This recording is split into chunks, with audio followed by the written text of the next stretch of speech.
एकनाथ गणपतराव खडसे यांनी 1,18,202 ब्रास अतिरिक्त उत्खनन मौजे सातोड तालुका मुक्ताईनगर या शिवारातून बिना परवानगी अनधिकृतपणे उत्खनन केलं आणि त्या उत्खननाच्या संदर्भात स्थानिक आमदारांनी SITची मागणी केली आणि SITच्या सर्व रिपोर्टच्या आधारे साधारणतः 1,37,14,883 रुपयाची दंडाची कारवाई त्यांच्यावर झालेली आहे आणि त्यांच्या सर्व मिळकतींवर बोजे बसायला पाहिजे होते. त्यातले आता त्यांच्या वैयक्तिक त्यांच्या एकनाथ खडसे यांच्या 49,01,55,280 रुपये एवढे दंडाची वसुली त्यांच्या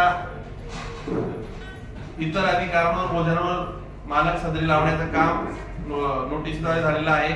यासोबत मंदारगिरी खडसे यांची 22,12,86,650 रुपये, रोहिणी खडसे यांचे 30,82,832 रुपये व परिवारातील काही सदस्यांचे 66,40,99,320 रुपये असे जवळजवळ एकनाथ खडसे यांनी 137 करोड रुपये 14,81,883 रुपयाची शासनाची दिशाभूल करून अवैधरित्या वाम मार्गाने काळ्या मार्गाने पैसा कमवला.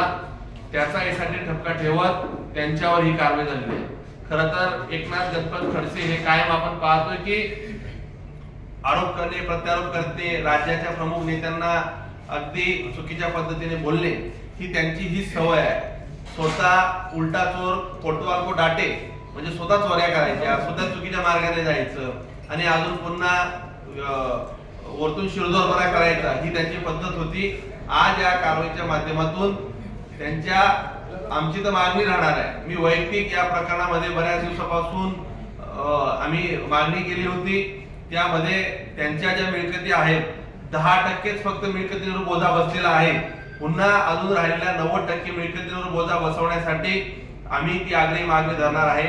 या संदर्भात खरं तर खडसे साहेब म्हणत असतात एकीकडे की माझ्यावर अन्याय होतोय.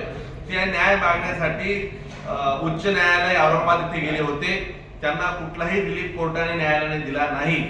म्हणजे याचाच अर्थ की या कारवाईमध्ये तथ्य होतं. त्यांनी सातोड या शिवारातल्या 225/2/2 या गट नंबरचा फक्त काही ब्रास उत्खननासाठी शेततळ्याच्या नावाने परवानगी घेतली आणि तिथल्या जाणाऱ्या हायवेला पूर्ण ही मुरुमाचं विक्री करून जवळजवळ दंडासकट 137 करोड रुपयाचा माल त्यांनी त्या आधारे विकला. तो माल दंडात्मक कारवाई जरी 137 करोड रुपयाची असेल पण त्याच्या 25% तरी त्यांनी तो माल विकला म्हणून त्यांच्यावरती 5 पट कारवाई झाली असेल. पण चोऱ्या करायच्या, शासनाला लुटायचं, ते स्वतः महसूल मंत्री होते. त्यांना MLRC कोड सगळे माहिती आहेत, शासनाचे नियम त्यांना माहिती आहेत, तरतुदी माहिती आहेत आणि त्या आधारे त्यांनी ही चोरी केली आहे आणि त्याच्यावर या संदर्भातल्या सर्व त्यांच्या मिळकतीवर त्या संबंधित सातोड, घोडसगाव, हरताळे, कोथळे आणि मुक्ताईनगर येथील विविध स्थावर मालमत्तांवर, शेत जमिनीवर, NA प्लॉट्स आणि गावाला लागून असलेल्या जमिनीवर आता यांच्यावर बोजे बसलेले आहेत. यासोबत त्यांनी दूध संघाच्या संदर्भात एक मोडस तयार करून विशिष्ट प्रकारची एक मोडस ऑपरेंडी वापरली आणि एक घोटाळा दाखवून अनेक वर्षापासून सुनियोजितपणे त्यांनी एक कट कारस्थान रचलं होतं. म्हशीच्या दुधापासून बनवलेल्या लोण्यामध्ये 31,320 किलोची घट दर्शवली. तसेच दूध पावडर स्कीम मिल्क पावडर मध्ये 9,265 किलोची घट दर्शवली. मला आपणही सगळे सध्या आज सगळ्यांनाच कळतं की जर वेस्टर्न मध्ये मशीनद्वारे प्लास्टिक पिशवीमध्ये सीलबंद केलेली व तदनंतर पुन्हा त्या पुठ्याच्या चौकोनी वेस्टर्न मध्ये पॅकिंग केलेली बंदिस्त केलेली लोणी आणि या सर्व ज्या वस्तू आहेत हे सीलबंद गोणी आणि पोते हे जर आपण साठवून ठेवले तर यामध्ये घट येण्याचा प्रश्न येत नव्हता. थोडक्यात घट दाखवल्याने बेकायदेशीर अपहार अफरातफर लपवता येते, ती सहजासहजी लक्षात येत नाही. त्याच्यामुळे अनेक वर्षापासून त्यांच्या पत्नी सौ मंदाताई खडसे या तिथं चेअरमन होत्या. या माध्यमातून त्यांनी गेल्या अनेक वर्षापासून तिथं अपहार केला. त्या संघात मी तिथं सन्माननीय गिरीश भाऊ, गुलाब भाऊ यांच्या नेतृत्वाखाली सुद्धा आम्ही ज्यावेळेस पॅनल आणलं आणि मी इकडे चेअरमन झाल्यानंतर हा भ्रष्टाचाराची पायामुळे ज्यावेळेस खोदून काढायचा प्रयत्न केला, तर अगदी मी सांगतो ते फक्त एक छोटस एक कायद्याच्या आधारे ज्यामध्ये टेस्ट ऑडिट, फॉरेन्सिक ऑडिट हे सगळे होऊन आलेले, हे सगळं कागदांचे माझ्याकडे पुरावे पण आहेत. हे सगळे पुराव्याच्या आधारे सांगतोय. त्यांच्या सारखा तथ्यहीन बेछूट कोणावरही आरोप करणं मला योग्य वाटत नाही.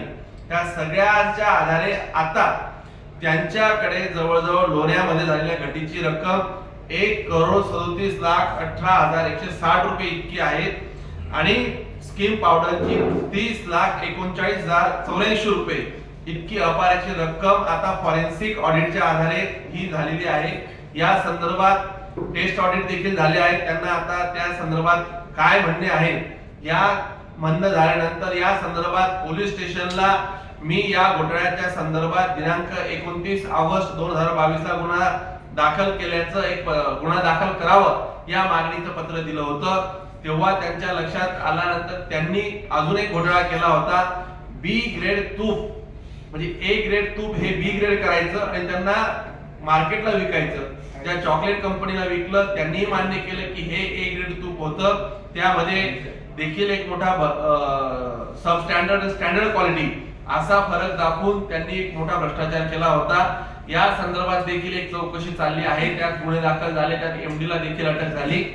आता या संदर्भात मी स्वतः जो गुन्हा दाखल झाला आहे 335/2002 रिपोर्ट माझ्याकडे महाराष्ट्र शासन विभागीय उपनिबंधक यांनी बजावलेल्या सगळ्या नोटिसा, यांच्या सगळ्या कॉपी, यासोबत विशेष कार्यकारी अधिकारी लेखा परीक्षक मंडळ पदुम महाराष्ट्र यांच्या सगळ्या नोटिसा, विशेष कार्यकारी अधिकारी लेखा परीक्षक मंडळ यांच्या देखील नोटिसा, यासोबत जळगाव जिल्हा दूध उत्पादक संघ लेखा परीक्षक कालावधी आणि निर्विदिष्ट अहवाल तपशील, यासोबत जळगाव जिल्ह्याच्या या अहवालासोबत मूळ लेखाकार परीक्षकांनी दिलेले सगळे स्टिंक्चर्स केलेले 5 विशेष लेखा परीक्षक सहकारी संस्था वर्ग 2 यांनी नैसर्गिक न्यायतत्वाप्रमाणे ज्यांना जी नोटीस दिली त्या नोटीसची प्रत, एकनाथ गणपत खडसे यांच्या महसूल दप्तरी असलेल्या मालमत्तांचा तपशील, रोहिणी खडसे यांचा असलेला मालमत्तांचा तपशील, यासोबत एकनाथ खडसे यांच्या सरकारी